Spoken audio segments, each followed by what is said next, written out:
बाबा जान चलें गोलगप्पे खाने। वो सब भूलती वापस अपनी जोन पर लौट आई। अच्छा चलें, वो सबको लिए गोलगप्पे खिला लाए थे। हाइफा दीवानी थी गोलगप्पों की। सब सोने के लिए चले गए। वो भी कमरे में आती, फ्रेश होती, अपने बिस्तर में लेट गई। जब फ़ोन बजने लगा, अननोन नंबर था, उसने कॉल काट दी। बहजाद शाहिर हाफी, 4 लफ्ज़ी वो मैसेज उसने बार बार पढ़ा। जब फिर से फ़ोन बजने लगा, वो नहीं उठाना चाहती थी। और वो क्यों उसे फ़ोन कर रहा था? वो भूल गई थी कि आज ही उनके निकाह की तारीख फिक्स हुई थी। पिकअप माई कॉल हाफी। अगला मैसेज और फिर ज़ोरों से फ़ोन थरथराने लगा।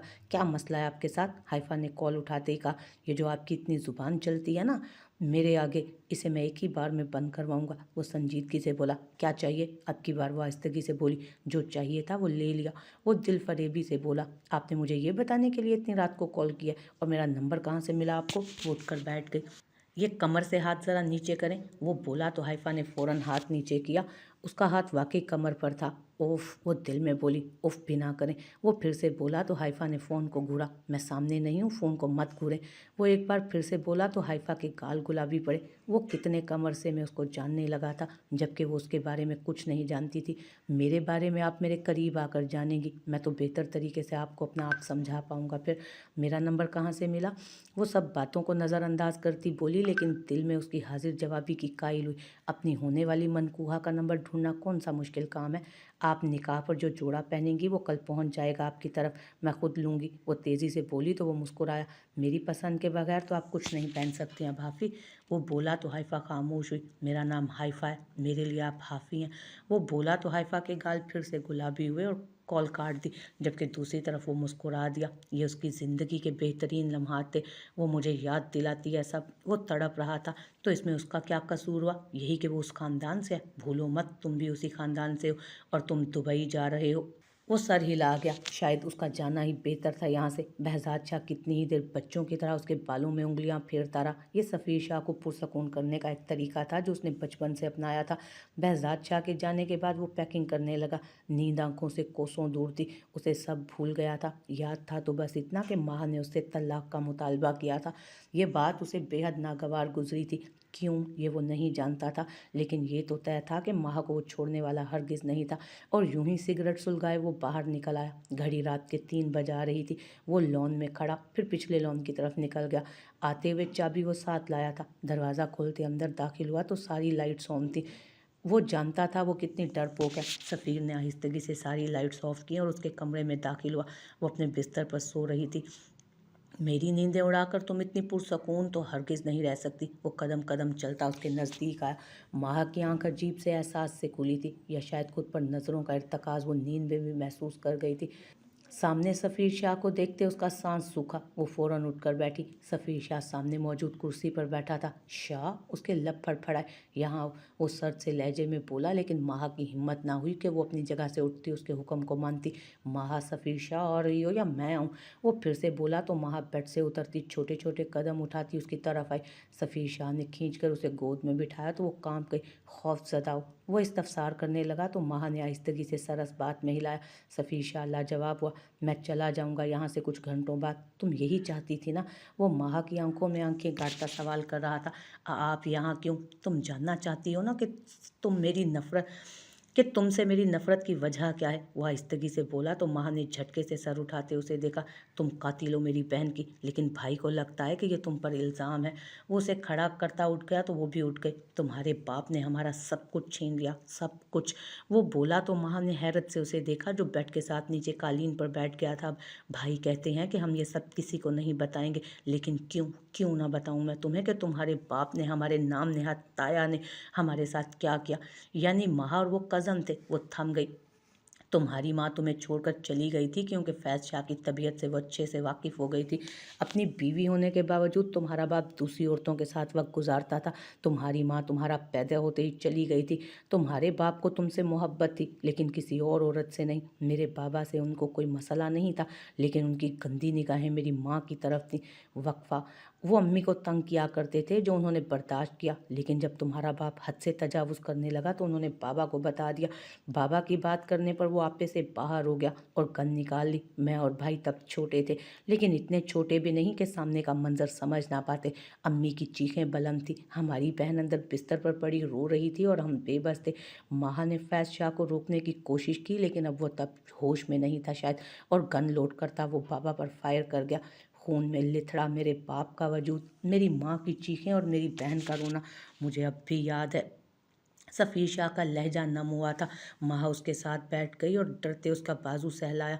हमने कंप्लेंट की, तुम्हारे बाप के ज़राए न जाने किन लोगों से थे कि वो बच गया, और पाकिस्तान का इंसाफ तो हर कोई जानता है। उस रात मैंने और भाई ने आज़म किया कि अगर उस शख्स को जहन्नुम वासिल ना कर दिया तो हम पर जीना हराम है। तुम्हारे बाप की वहशत बस वहीं तक नहीं थी, उसके बाद भी वो बाज ना आया तो अम्मी ने वो रुक गया। माँ के दिल की धड़कनें थमी। अम्मी ने खुदकुशी की कोशिश की, लेकिन वो बच गए। शायद इसी डर से कि उनके 3 बच्चे हैं और तुम भी हो, वो बच गई थी। लेकिन वो ज़्यादा देर जिंदा नहीं रह पाई। उन्होंने मुझे और भाई को अच्छी तालीम दिलवाई और हमसे वादा लिया कि हम अपने बाप का बदला ज़रूर लेंगे।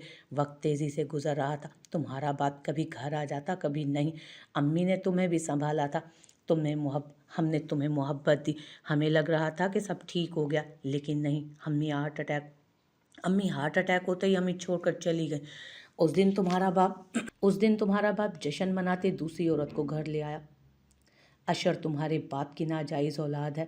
माहा के आंसू गिरने लगे। वो खामोश हो गया, आंखों में आंसू जमा थे। उसने माहा के कंधे पर सर रख दिया। आसान कहाँ था पुराने जख्मों को उधेड़ना। मुझसे क्यों नफरत की शाह? कई लम्हों के बीत जाने के बाद वो धड़कते दिल के साथ बोली, फरी मेरी जान, हमारी गुड़िया। उसके मुंह से अचानक खून बहने लगा। और तुम्हें भी उस रोज़ बुखार था। तुम्हारा बाप घर वापस आया तो उसे सूरत हाल बताई गई। भाई ने भीख मांगी कि फरी को अस्पताल पहुंचाया जाए, लेकिन तुम्हारा बाप अनसुनी करता। तुम्हारे बुखार को मेरी बहन की खून की उल्टियों पर तरजीह देता, तुम्हें अस्पताल ले गया। हमने फरी को लोगों से लिफ्ट लेते रोते सिसकते अस्पताल पहुंचाया, लेकिन तब तक वो तुम्हारे बाप को ये भी मंजूर ना था कि उसने हमें अपनी बहन को आखिरी बार देखने भी ना दिया। खामोशी का दौरानिया फिर बढ़ा। सफ़ीर शाह ने अपना चेहरा घुटनों में छुपा लिया, जैसे एक छोटा लड़का वो सब सामने से देख रहा हो। तुम्हारी वजह से मेरी बहन मर गई। शायद उस रोज़ तुम्हें बुखार ना होता तो वो मेरी बहन पर तरस खा ही लेता। वो सर उठाकर माहा को देखता बोला। माहा थोड़ा पीछे सरकी और उसकी सुर्ख अंगारा होती आंखों को देखते सफ़ीर शाह ने खींचकर उसे वापस अपने करीब किया। लेकिन भाई कहते हैं कि तुम बेगुनाह हो, तुम छोटी थी। बाबा को आपने मारा? वो हिम्मत करते बोली। हाँ, वो बोला तो माहा की हिचकियाँ बन गई। तुम उस आदमी के लिए रो रही हो? सफ़ीर शाह ने चेहरा उठाते अजीब से अंदाज में पूछा। नहीं, उनको उनकी सज़ा मिल गई शाह, लेकिन मैं खुद को मुआफ़ नहीं कर पाऊंगी, वो कहती चेहरा हाथों में छुपाकर रोने लगी। उसे सफ़ीर शाह की नफ़रत अब समझ आ रही थी। मैं सच में नफ़रत किए जाने के काबिल हूँ, वो हिचकियों से बोली तो सफ़ीर शाह उसके गले लग गया। माहा को अपना कंधा भीगता महसूस हुआ तो उसकी सिसकियां थमी। क्या वो रो रहा था? क्या मर्द सच में रोते हैं? हाँ, शायद जिनसे उनका सब कुछ छीन लिया जाए वो रो ही पड़ते हैं। उसने सफ़ीर शाह की कमर सहलाई थी। कहने को कुछ नहीं था। माहा की कमर अकड़ गई थी, लेकिन वो लफ्ज़ भी ना बोल पाई थी कि शायद इस तरह कंधा दिए वो उस शख्स के दर्द में कुछ कमी कर पाए। वो सफ़ीर शाह के बालों में उंगलियां चला रही थी। सफ़ीर का चेहरा उसके बालों में छुपा था। हज़ार नफ़रत सही, लेकिन तुम्हें मैं कभी नहीं छोड़ूंगा। उसकी आवाज़ माहा के कानों तक पहुंची तो वो गहरा सांस भरकर रह गई, आंसू हलक में उतारे। उसकी ज़िंदगी यही थी अब शायद। हाइफा मुतमईन थी, क्योंकि वो जानती थी कि उसका बाप उसके लिए कुछ बुरा नहीं सोच सकता। कहाँ जा रही हो हाइफा? साइमा बेगम ने उसे आवाज़ लगाई थी, जो आज जल्दी आ गई थी ऑफिस से। बाहर। बाहर क्यों? खेलने। आज जल्दी आ गई हूँ ना, आज क्रिकेट खेलूँगी। तुम्हारा दिमाग ख़राब है? शादी होने वाली है तुम्हारी, कहीं से लगता है?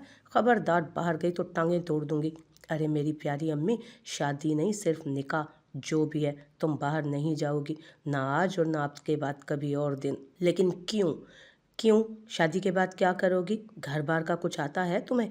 चलो आज मेरे साथ किचन में। अम्मी नहीं, प्लीज़। वो रूहान सी हुई थी, लेकिन साइमा बेगम ने उसकी एक बात नहीं मानी थी, बल्कि पास खड़े होकर उससे पुलाव बनवाया था। आधा काम उन्होंने खुद किया था, लेकिन फिर भी हाइफा सिकंदर की दुहाइयाँ अरूज पर थीं, क्योंकि उसने कभी कोई काम नहीं किया था। जाओ अब नहा लो, बाबा तुम्हारे आने वाले होंगे, आकर रायता बनाना।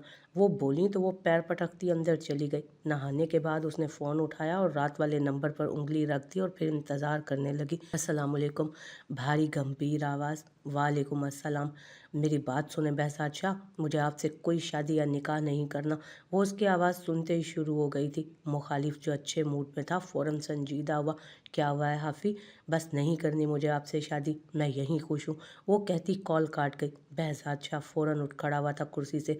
उसकी ज़रूरी मीटिंग थी कुछ देर में, लेकिन वो फ़ौरन से पहले बाहर निकल गया। सर, मैं कुछ देर में आता हूँ, हैंडल कर लेना साहब। वो कहता तेज़ी से बाहर निकल गया। वो सीधा उसके घर गया था और फ़ोन निकालते हाइफा का नंबर मिलाने लगा, जो मुसलसल बेल्स के बाद भी नहीं उठाया गया। छठी बेल पर उसकी पकड़ फ़ोन पर मजबूत हुई थी। तभी दूसरी तरफ से उठा लिया गया। बाहर आए। जी, सुनाई दे रहा है हाइफा सिकंदर, बाहर आए, मैं रोड पर खड़ा हूँ। आपका दिमाग ख़राब है? क्यों खड़े हैं आप? मैं नहीं आऊँगी। हाइफा का तो दिमाग ही घूम गया था उसकी बात सुनकर। आप आ रही हैं या मैं अंदर आऊँ? आप क्यों आएंगे? तो आप 2 मिनट में पहुँचे, नहीं तो मैं पहुँच जाऊँगा। वो कहता कॉल काट गया। उफ, अब क्या करूं? हसन मामा कहाँ हैं? नमाज पढ़ रही हैं। उसने हैरत से हाइफा के सर पर जमे हिजाब को देखते कहा, अच्छा मैं 10 मिनट में वापस आ रही हूँ, अम्मी को पता ना चले। कहाँ जा रही हैं आप? या बस आती हूँ, वो कहती तेज़ी से बाहर निकल गई। गली से बाहर निकलते ही सामने उसकी बड़ी गाड़ी को देखते हाइफा ने उसे घूरा। जी बोलें, क्यों आए हैं? बैठें। बिल्कुल नहीं हाइफा, ये आपका मोहल्ला है, ऐसे मुनासिब नहीं लगता, जल्दी बैठें। वो बोला तो हाइफा तेज़ी से बैठ गई। ये तो उसने सोचा ही नहीं था। हाइफा तेज़ी से बैठी तो बहसाद शाह गाड़ी रिवर्स में ले गया और वहाँ से निकालते दूर जाकर खड़ी की। अब बोलें, क्यों बुलाया? हाइफा ने गुस्से से पूछा। माहा ने आगे होकर देखा, शायद वो सो गया। सफ़ीर की निगाहें मिली तो माहा ने धड़कते दिल के साथ चेहरा झुका लिया। सफ़ीर शाह ने उसका चेहरा वापस अपनी तरफ मोड़ा। तुम्हें मुझसे निगाहें हटाने की भी इजाज़त नहीं देता हूँ मैं। वो बोला तो माहा का दिल धड़का। वो उठ खड़ी हुई। कहाँ जा रही हो? ऊपर बैठें, ऐसे थक जाएंगे। माहा ने उसे बेड पर बैठने का कहा तो वो लेट गया और उसके सर पर हाथ रख लिया। माहा को लगा वो चला जाएगा। क्या मसला है माहा? आवाज़ में सख्ती हरगिज़ नहीं थी। आपने जाना नहीं? कहाँ? आपकी फ़्लाइट है ना? सुबह की है, अभी काफ़ी वक्त है। वो कहता आंखें मूंद गया। माहा की कमर अकड़ गई थी। वो जल्द अज जल्द लेटना चाहती थी, लेकिन उसे अंदाज़ा नहीं था कि वो उसी के बिस्तर पर लेट जाएगा। माहा वहाँ खड़ी उंगलियां मरोड़ने लगी। आ जाओ, उस सुबह भी मेरे साथ ही थी तुम, तो अब क्या मसला है? वो संजीदगी से बोला तो माहा ने थूक निगला। मैं नहीं सोई थी, आपने ज़बरदस्ती। फ़ौरन यहाँ आओ। माहा धड़कते दिल के साथ बेड के पास पहुंची तो सफ़ीर अपनी जगह से हटता पीछे हुआ। माहा ने थूक निकलते उस थोड़ी सी जगह को देखा, फिर बिल्कुल बेड के किनारे पर लेट गई। वो चित लेटी थी। सफ़ीर ने यकदम उसे खींचा तो उसके मुंह से चीख बरामद हुई। क्या मसला है तुम्हारे साथ? गिर जाती अभी। सफ़ीर ने कहते उसकी तरफ रुक के तकिए पर सर रखा और आंखें मूंद ली। माह को नींद क्या ही आनी थी। वो उस शख्स को देखती रही। खूबसूरत चेहरा और पुरकशिश नकूश। उसने कभी कोई मर्द इतना खूबसूरत नहीं देखा था, या शायद उसने किसी मर्द को इतने करीब से कभी देखा ही नहीं था। उसकी निगाहें उसकी पलकों पर अटकी थी जो लंबी और घनी थी। उफ, क्या इसने आई लैशेज़ की एक्सटेंशन करवाई है? वो सोचती खुद को ही कोसने लगी। उसका दिल क्या वो उन्हें छुए। न जाने कितनी देर हो गई थी, लेकिन वो तो उसके नकूश हिफ्स कर रही थी। माहा ने उंगली बढ़ाते उसकी पलकों को छूना चाहा। ऐसा करते वो थोड़ा सा करीब हुई। इससे पहले कि वो हाथ लगाती, सफ़ीर शाह की नींद से भरी आंखें खुली और उसे देखा। क्या कर रही थी? कुछ नहीं। तुम मुझे किस करने वाली थी? वो संजीदगी से बोला। उफ, हरगिज़ नहीं। माहा के गालों से हरारत निकली तो उसने फ़ौरन अपने गाल थामे। तुम इतनी सुर्ख क्यों हो रही हो? बीवी हो मेरी, कर सकती हो। सफ़ीर शाह बेशक उससे नफ़रत का दावेदार था, लेकिन न जाने क्यों वो औरत उसे पुरसकून कर गई थी। ये हुनर पहले सिर्फ बहजाद शाह के पास था, लेकिन कल रात को जिस तरह उसने अपना कंधा सफ़ीर को दिया वो उसे पुरसकून कर गया था। और मर्द कहाँ हर औरत के सामने रोता है? मैं क्यों करूँगी आपको किस? क्यों नहीं कर सकती? सफ़ीर ने उसके हाथ थामे सख्ती से, जो वो मुसलसल मरोड़ रही थी। नहीं। क्यों? क्योंकि हम बस नाम के मियाँ बीवी। सफ़ीर शाह ने सर्द निगाहों से उसे घूरा। तुम्हारी तरफ से यह रिश्ता निभाया जाना चाहिए माहर सफ़ीर शाह, ये जान लो। तुम्हें मुझसे ही मोहब्बत करनी है। और आपको? जवाब निदार। क्या कहना चाह रही थी? क्या करना चाह रही थी? सफ़ीर ने यकदम उस पर झुकते फिर से इस्तफसार किया तो माह का सांस सीने में अटका। मैं आपकी पलकें देखना चाह रही थी कि असली हैं या नहीं। वो आंखें बंद किए कि सांस में बोल गई। सफ़ीर शाह के उन नाभी लबों पर मुस्कुराहट आई जिसे वो छुपा गया। देखो जी, चेक करो असली है या नहीं। सफ़ीर शाह ने आंखें बंद की तो माह ने डरते हाथ लगाया और तेज़ी से हटा लिया। अब बताओ असली ही लग रही है। वहाँ को उसका ये रूप इतना अच्छा लग रहा था कि वो पल के लिए सब भूल गई थी या भुला देना चाहती थी। वो हमेशा तवज्जो की भूखी रही थी जो उसे मिल रही थी। सफ़ीर शाह ने उसे देखा, फिर उसकी गर्दन से बाल हटाए और झुका तो महा ने आंखें मीच ली। सफ़ीर शाह सब भूल गया था। उसे याद था तो सब, बस इतना कि वो औरत उस पर हलाल थी और वो उस वक्त उसे पुरसकून करने का हुनर रखती थी। वो पीछे हुआ तो महा को अपनी गर्दन के साथ अपना आप धड़कता महसूस हुआ। जा रहा हूँ मैं, सफ़ीर शाह कहता उठ गया, लेकिन महा ने तकिए में मुँह छुपा लिया। सफ़ीर शाह ने दरवाज़ा खोला और बाहर निकलने लगा, जबकि वो अभी तक वैसे ही लेटी थी। महा, सफ़ीर शाह आकर मेरी पैकिंग करो, उठो फ़ौरन चलो। जी, वो कहता बाहर निकल गया, लेकिन वो सुन सी वहीं बैठी रही कि जाए या ना जाए।